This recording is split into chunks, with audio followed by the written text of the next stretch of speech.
আমি মনে করি যে, আমি ওয়ার্ডটা ইউজ করতে চাচ্ছি না, যে ভয়াবহ অবস্থা হওয়ার আমরা লক্ষণ দেখছি। অর্থ উপদেষ্টা নাকি বলছেন যে আমাদের কোনো সমস্যা হবে না তেমন। এখন শুধু রিকশালাও কিন্তু বুঝতেছে যে এরকম যদি হয় তাহলে তো অবস্থা খারাপ হবে। আমন্ত্রণ জানাচ্ছি প্রিয় দর্শক, মানচিত্র নিয়মিত আয়োজন কথোপকথনে। ইরান ইসরায়েলের মধ্যকার যে সংঘাত তা চূড়ান্ত যুদ্ধে রূপ নিতে পারে, আমার একটা আশঙ্কা দেখা যাচ্ছে।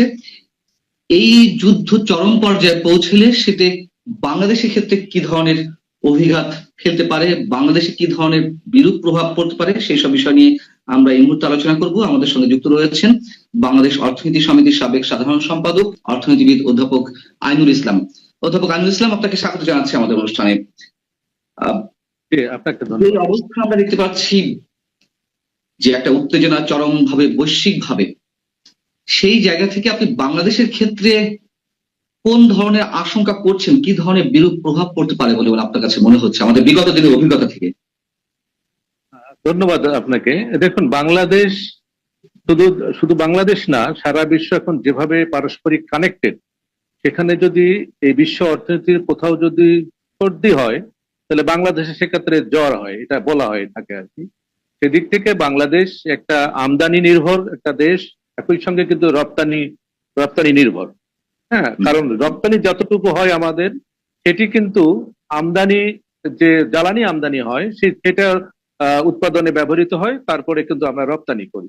সুতরাং আমরা আমদানি রপ্তানি একই সঙ্গে রেমিটেন্স, হ্যাঁ এই রেমিটেন্স, এটাও কিন্তু আমরা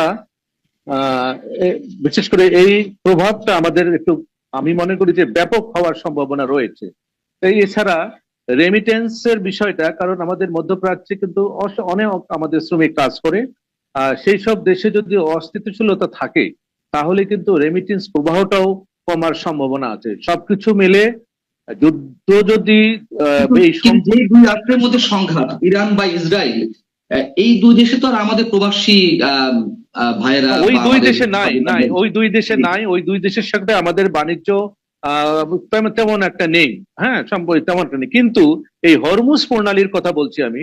এই হরমুজ প্রণালী দিয়ে বাংলাদেশের এলপিজি, যেটা বলি আমরা এলপিজি নির্ভর আমরা হয়ে গেছি। আমাদের শিল্প কারখানা থেকে শুরু করে সব জায়গায় কিন্তু জ্বালানির মধ্যে আমাদের এলপিজিটা আমাদের এখন ব্যাপক ব্যবহৃত হয়। সেই জায়গায় কিন্তু আমরা 85% বা মোর দ্যান দিস আর কি, সেটা আমরা কিন্তু আমদানি করি এই হরমুজ প্রণালী দিয়ে। ইরান যদি সেটি বন্ধ করে দেয় বা কোনো ধরনের বাধা সৃষ্টি করে, তাহলে বাংলাদেশ কিন্তু জ্বালানি সংকট বা জ্বালানির প্রাইসটা বেড়ে যাবে। একই সঙ্গে আমরা যে রপ্তানি করি হরমুজ প্রণালী দিয়েও কিছু কিছু রপ্তানি করি, সেটাই সময় বেশি লাগবে, খরচ বাড়বে, এবং সে জায়গায় আমাদের বিশেষ করে অবশ্যই অবশ্যই খুব গুরুত্বপূর্ণ। আপনি হরমুজ প্রণালী যদি বন্ধ হয়ে যায় সে আশঙ্কা করছেন, আমি সে বিষয়ে আসছি। আগে একটু রেমিটেন্স প্রসঙ্গে আসি, যে ইরান এবং ইসরায়েলে তেমন কোনো প্রবাসী আমাদের নেই, কিন্তু আশপাশের রাষ্ট্রে যেমন ওমান, কাতার, এইসব রাষ্ট্রে রয়েছে। তো এই যুদ্ধের প্রভাব যদি পুরো মধ্যপ্রাচ্যে জড়িয়ে পড়ে, সেক্ষেত্রে তো সেখান থেকেই আমাদের প্রবাসীদেরকে ফিরিয়ে দেওয়ার বা তারা স্বেচ্ছায় চলে আসার একটা শঙ্কা রয়ে যায় কিনা, সেদিক থেকে আপনার রেমিটেন্সের বিষয়টা। শুধু চলে আসে না, আপনি যেটা বললেন যে আশেপাশের দেশগুলোর মধ্যে তো অস্থিরতা থাকবে, তো সেখানে শিল্প কারখানাগুলো ছাঁটাই করতে পারে, তাদেরকে কাজ কমিয়ে দিতে পারে, সবকিছু মিলে তাদের কিন্তু আর্নিংসটা কমে যাবে। তা আমাদের যে নির্ভরশীলতাটা রেমিটেন্সের উপর, সেই রেমিটেন্সের বড় অংশ আছে কিন্তু মিডল ইস্ট থেকে। সেই মিডল ইস্টে যদি এরকম সমস্যা হয় তাহলে তো আমাদের শ্রমিকরা রেমিটেন্স পাঠাতে পারবে না, বা পাঠালেও সেটা আগে পরিমাণটা আগের চেয়ে কমে যাবে। তা সুতরাং এই সংশয়ের জায়গাটা তো আমাদের থেকে গেছে, কারণ আমরা কিন্তু অন্যান্য দেশের তুলনায় আমরা মিডল ইস্ট নির্ভর আমরা রেমিটেন্সটা। সুতরাং যুদ্ধ কোনোভাবেই মানে কল্যাণ নিয়ে আসে না। সুতরাং রেমিটেন্সটা উপরেও আমি মনে করি যে ফরেন কারেন্সি নির্ভরশীল। সেখানে যদি আমরা একই সঙ্গে রেমিটেন্স কমে আমার আমদানি রপ্তানির উপর প্রভাব পড়ে, তাহলে কিন্তু বাংলাদেশের অর্থনীতি খুব একটা মানে ভালো অবস্থার মধ্যে থাকবে বলে মনে হয় না। এবার আপনি যে গুরুত্বপূর্ণ বিষয়টি নিজ থেকে তুলছিলেন, যে হরমুজ প্রণালী দিয়ে যদি রপ্তানি বা আমদানি বন্ধ হয়ে যায়, যেমন বিশ্ব বাণিজ্যের তেলের কথা, জ্বালানি তেলের কথা যদি আমরা ধরি, তার প্রায় 20% হরমুজ প্রণালী দিয়ে প্রবাহিত হয়। তো সেটি বন্ধ করে দিলে শুধু এলএনজির উপরেই কি অভিঘাতটি আসবে, নাকি জ্বালানির তেল যেটি আমরা আমদানি করি? না, আমি বলি আমরা তো হরমুজ প্রণালী দিয়ে আমরা এলপিজি নিয়ে আসি, একই সঙ্গে ক্রুড অয়েল, এই ক্রুড অয়েল কিন্তু আমরা 70% ক্রুড অয়েল এই সাউথ ইস্ট এশিয়াতে আসে হরমুজ প্রণালী দিয়ে টোটালে। হুম হুম। সেখানে এর মধ্যে বাংলাদেশ আছে। সেখানে বাংলাদেশ যদিও পরিসংখ্যান খুব একটা স্পষ্ট পরিসংখ্যান না থাকলেও 10%-এর উপরে। সুতরাং এমনি কিন্তু আমরা এই জ্বালানির একটা সংকটে আছি এবং জ্বালানি নিয়ে দাম বাড়া হচ্ছে, ব্যবসায়ীরা বারবারই এটাকে নিয়ে তারা কথা বলছে। তা সবকিছু মিলে কিন্তু আমরা বিশেষ করে আমদানি রপ্তানি জায়গাটাতে আমরা কিন্তু খুব একটা সংকটের মধ্যে পড়ে যাব, এটা কিন্তু নিঃসন্দেহে বলা যায়। যদি জ্বালানি তেল আমদানি বন্ধই হয়ে যায় বা এলএনজি আমদানি বন্ধ হয়ে যায় ফর দ্য টাইম বিং, সেক্ষেত্রে মূল্যস্ফীতির উপরে কি ধরনের অভিঘাত করতে পারে? এটা তো খুবই স্বাভাবিক, কারণ হচ্ছে যে আপনি যদি জ্বালানির প্রাইস বেড়ে যায় বিশ্ববাজারে, একই সঙ্গে যদি আপনার পরিবহন খরচটা বেড়ে যায়, তাহলে কিন্তু সেগুলো দেশের বাজারেও সেটা বাড়বে। বাড়লে যেসব শিল্প কারখানা এই জ্বালানি ব্যবহার করে, গ্যাস ব্যবহার করে, তেল ব্যবহার করে, তাদের উৎপাদন খরচ বাড়বে।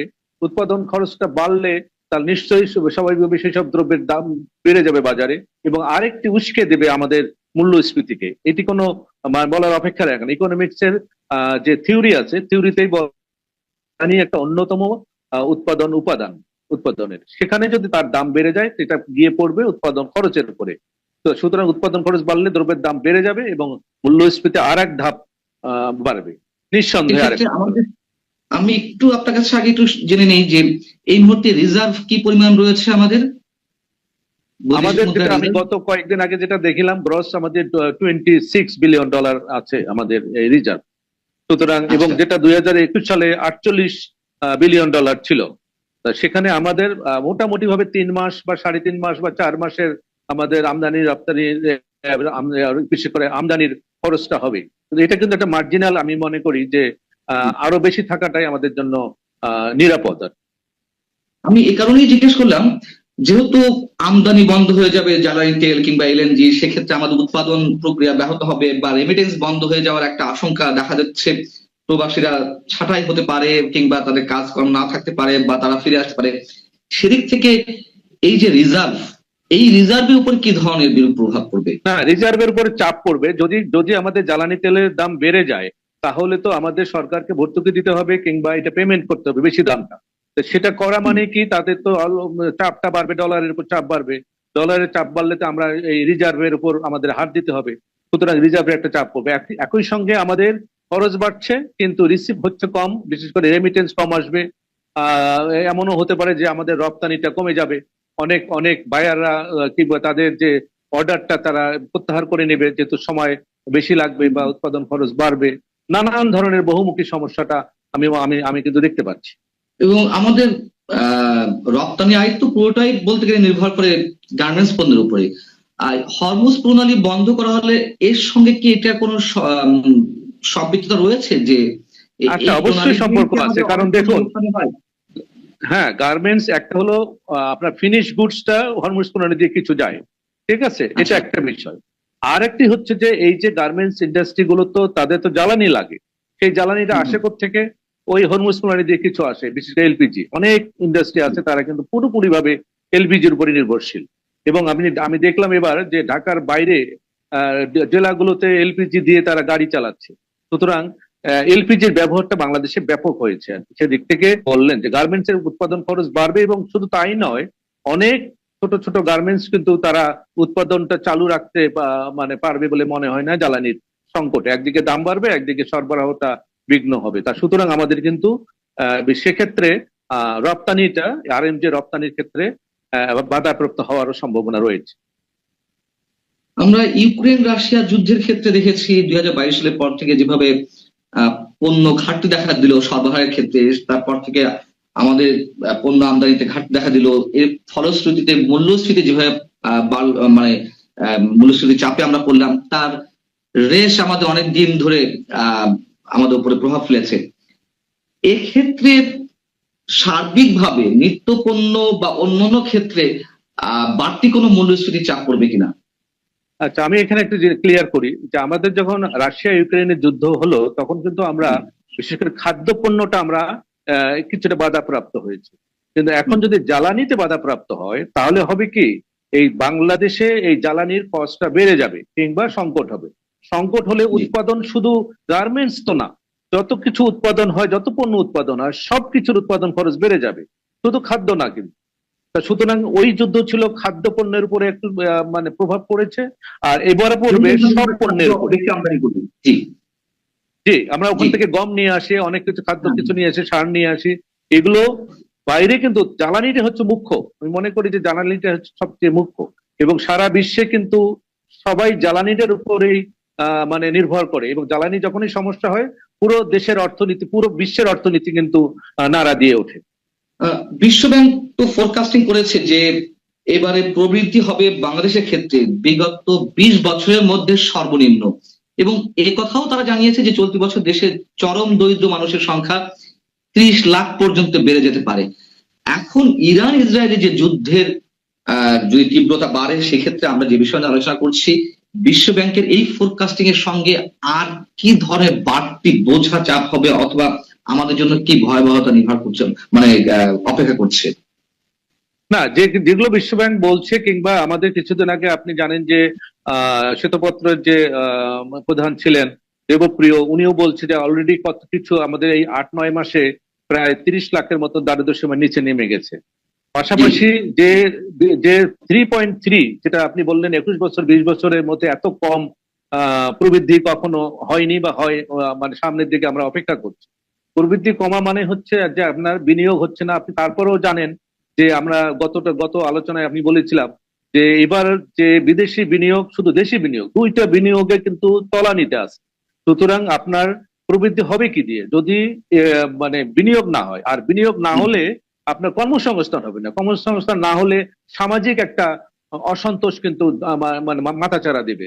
সবকিছু মিলে যে এবারকার যে সমস্যাটা, বিশেষ করে ইরান ইসরায়েলের যুদ্ধ, কতগুলো দিক থেকে আমাদের জ্বালানির সমস্যা, আমদানি রপ্তানি, একই সঙ্গে রেমিটেন্স এবং বিনিয়োগটা যদি আপনি এর সঙ্গে যোগ করেন, তাহলে কিন্তু একটি, আমি মনে করি যে, আমি ওয়ার্ডটা ইউজ করতে চাচ্ছি না, যে ভয়াবহ অবস্থা হওয়ার আমরা লক্ষণ দেখছি। বিশ্ব ব্যাংকও কিছুটা বলেছে, টার্গেট দিয়েছে, এবং আর অন্যান্য সংস্থাও কিন্তু বলছে যে দুর্ভিক্ষ হওয়ার একটা সমস্যা আছে। পাশাপাশি যদি আমাদের প্রাকৃতিক দুর্যোগ, বন্যা বা অন্য কিছু যদি প্রাকৃতিক দুর্যোগ আসে, তাহলে কিন্তু আমাদের আর একটু আমাদেরকে এইটাকে এগিয়ে নেবে আমি মনে করি। সবকিছু মিলিয়ে তাহলে আমাদের প্রস্তুতি নেওয়ার কিছু রয়েছে কি এখানে বাংলাদেশের ক্ষেত্রে? না, প্রস্তুতি, আমি বলি প্রস্তুতি আমার কাছে এখন মনে হচ্ছে যে বিভিন্ন স্টেক হোল্ডার কথা বলা, এবং আমাদের জ্বালানিটা নিয়ে আরেকটু আমাদের মানে স্ট্যাটাসটা রিভিউ করা, এবং আমরা জ্বালানিটা কিভাবে, আমরা বিকল্প কোনো পথ আছে কিনা, একই সঙ্গে আমাদের রিজার্ভ জ্বালানির যে মজুদ বাড়াতে হবে, বিকল্প সোর্স খুঁজতে হবে। সবকিছু মিলে একটা আমার মনে হয় মানে এক্সট্রা ফোকাস দেওয়া উচিত, গুরুত্ব দেওয়া উচিত বর্তমানে এই পরিস্থিতিটা।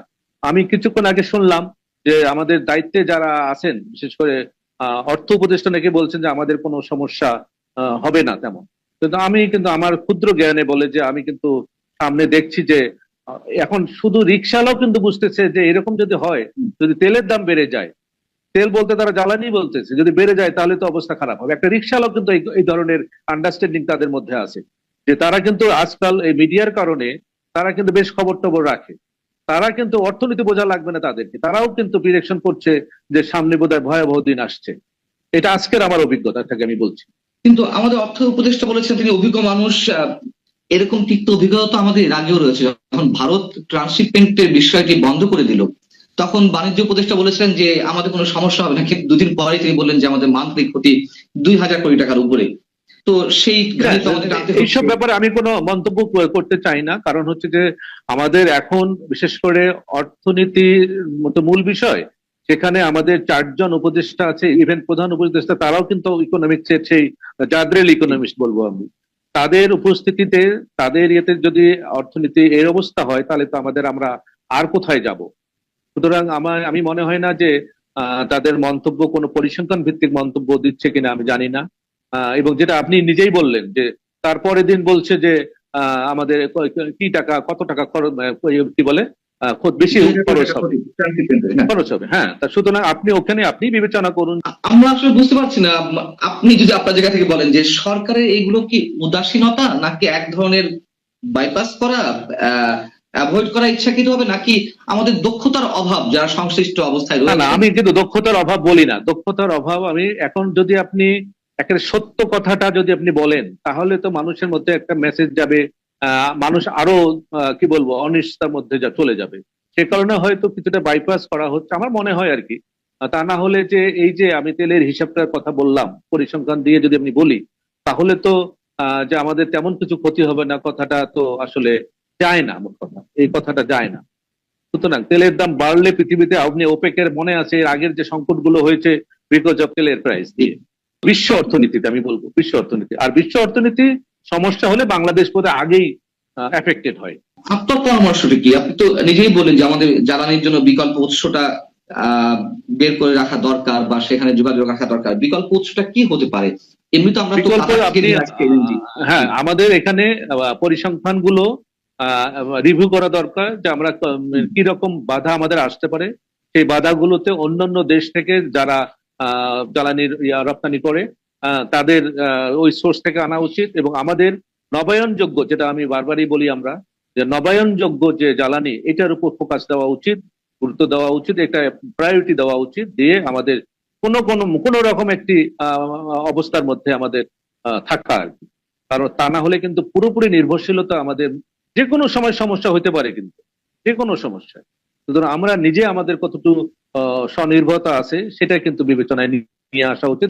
আমার শেষ কোশ্চেন, মানে আপনি LNG বা জ্বালানির ক্ষেত্রে বলছিলেন প্রবাসী যারা রয়েছে যদি আনফরচুনেটলি তাদেরকে ছাঁটাই করা হয় বা তাদেরকে দেশে ফিরে আসতে হয়, সেই প্রবাসীদের জন্য বা আমাদের কি করণীয় রয়েছে বা আপনার কোনো পরামর্শ সরকারের উদ্দেশ্যে রয়েছে কিনা? প্রথম পরামর্শটা হচ্ছে প্রবাসীরা যেন অন্তত পক্ষে তাদের জন্য কোনো ধরনের মানে কি বলবো ওটাকে, যে প্যানিক যেন তৈরি না হয় তাদের কাছে, তারা যেন মোটামুটি ভাবে ঠান্ডা মাথায় চিন্তা করে, এবং এর পাশাপাশি ওইসব দেশের যে আমাদের যে প্রতিনিধি আছে, বিশেষ করে দূত বা অ্যাম্বাসেডর যারা আছে, তাদেরকে এটা আমাদের অন্তত পক্ষে যেসব জায়গায় চাকরি করে সব জায়গায় যোগাযোগ করে তাদের জন্য কোনো রকম বিপদে না পড়ে সেই চেষ্টা করা উচিত, এবং বিকল্প অন্যান্য দেশ আরো আমরা শ্রমিক পাঠাতে পারি কিনা সেটাও দেখা উচিত। দক্ষ শ্রমিক তৈরি করে সেসব দেশে পাঠানো উচিত। শুধুমাত্র আমরা এই এই এই এই মধ্যপ্রাচ্য নির্ভর মানে শ্রমিক পাঠানো থেকে আমরা অন্যান্য বিকল্পগুলো বুঝতে পারি। এর জন্য দরকার একটা ব্যাপক গ্রাউন্ড ওয়ার্ক করা দরকার। অনেক ধন্যবাদ অধ্যাপক আনোয়ার ইসলাম আমাদেরকে সময় দেওয়ার জন্য।